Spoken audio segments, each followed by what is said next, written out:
Honorable député.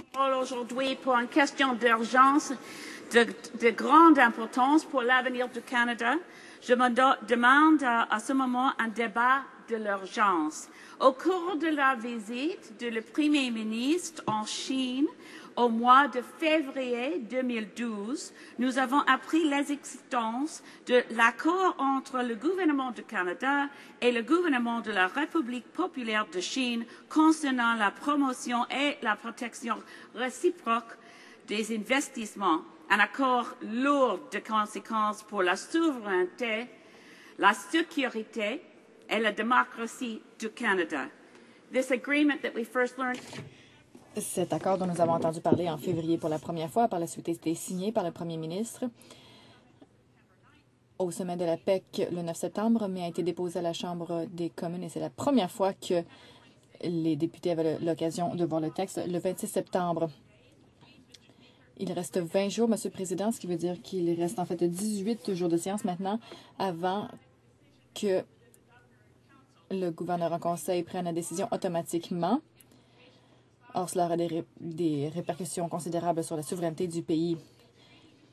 Il s'agit d'un traité, Monsieur le Président, qui,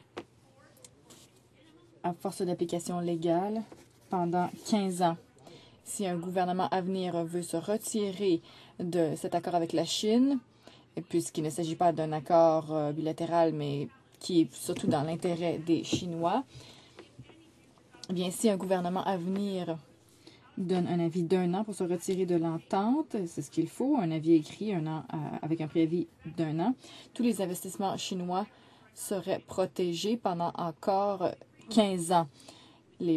Tous les investissements déjà effectués. Il s'agit d'un traité dont la portée est énorme. Vous vous demanderez pourquoi c'est à ce point urgent. Eh bien, c'est parce que le gouvernement ne prévoit pas tenir de débat, ne prévoit pas tenir de vote. Je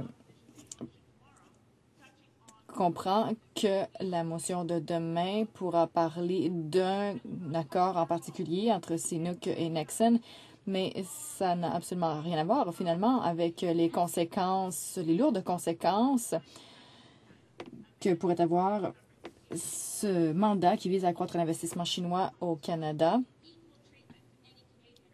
et qui offrirait le même traitement aux entreprises chinoises qu'aux entreprises canadiennes.